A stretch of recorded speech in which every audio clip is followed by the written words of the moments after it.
মা, আমার 50,000 টাকা লাগবে। 50,000 টাকা? এত টাকা দিয়ে কি করবি? কি করবো সেটা কি তোমাকে বলতে হবে? আমার টাকা লাগবে, টাকা দাও। এখন আমার কাছে অত টাকা নেই। নেই মানে? আব্বা এত সম্পত্তি রেখে গেছে আর তুমি বলছো টাকা নেই? তোর আব্বা চলে যাওয়ার পর সংসার চালাতে হিমশিম খেয়ে যাচ্ছি, আর তুই? ওসব শুনে আমার লাভ নেই, আমার টাকা চাই, টাকা। তোর বাপটাকে তো তুই খেয়েছিস, তা তো শিক্ষা হলো না।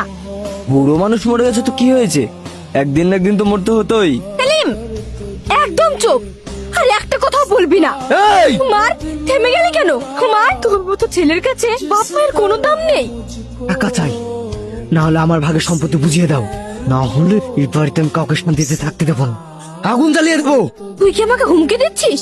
যা বুঝেছো তাই। মা, কি হয়েছে? কান্না করছো কেন? তোর ভাই সম্পত্তির ভাগ চাই, না দিলে বাড়িতে আগুন লাগিয়ে দেবে।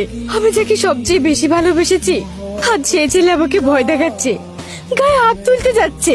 দুঃখ পেও না মা, ও এখনো ছোট তো। আলিফ, আমি একটা সিদ্ধান্ত নিয়েছি। কি সিদ্ধান্ত? তোর ভাব যে রেখে গেছে, সব হিসাব করে ওকে ভাগ করে দে, নইলে পরে যদি বড় কিছু করে বসে। ঠিক আছে মা, তুমি যা বলবে তাই হবে। কালকে গ্রামের মরল আর উকিল সাহেবকে ডাক। ঠিক আছে, চলো, আমার খুব খিদে পেয়েছে, খেতে দাও। যেহেতু উপস্থিত, তাহলে শুরু করা যাক।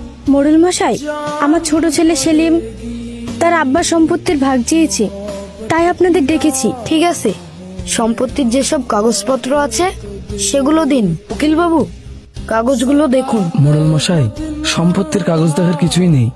টনি বাবু বেঁচে থাকতে সমস্ত সম্পত্তি 2 ভাগে করে গেছেন, 1 ভাগ সুরায়া বেগমের নামে আর 1 ভাগ আলিফের নামে। কি বলছেন? আমার নামে কিছু নেই? না, অসম্ভব, আমি এটা কখনো মানবো না।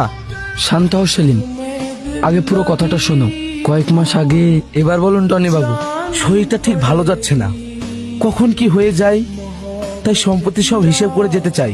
ও, কার নামে করবেন? আমার স্ত্রী সুরাইয়া আর বড় ছেলে আলিফের নামে। আপনার ছোট ছেলে সেলিম, ওকে কিছু দেবেন না? ওকে আমি ভালোবাসি না তা না, কিন্তু ওখন নেশা করে, জুয়া খেলে, টাকার দাম বোঝে না। আজ যদি সব ওর হাতে তুলে দিই, কাল ভিক্ষা করে বেড়াবি। আমি চাই যেদিন ও মানুষের মতো মানুষ হবে, সেই দিন ওর মা আর ভাই ওকে নিজের হাতে তুলে দিই। জোর করে পাওয়া সম্পত্তির দাম মানুষ বোঝে না, কিনে পাওয়া 1 টুকরো জমির দাম সারা জীবন মনে থাকে। আপনি তো অনেক দূরের কথা ভেবে রেখেছেন। বাপেরা নিজের জন্য নয়, ছেলেদের ভবিষ্যতের জন্য বাঁচে। ঠিক আছে, পেপারগুলো দিন। এখন তো সব পরিষ্কার। আমি ওসব কিছু মানি না, আমি এবারই ছেলে, আমার অধিকার আছে। আইন অনুযায়ী এই সম্পত্তি এখন আলিফ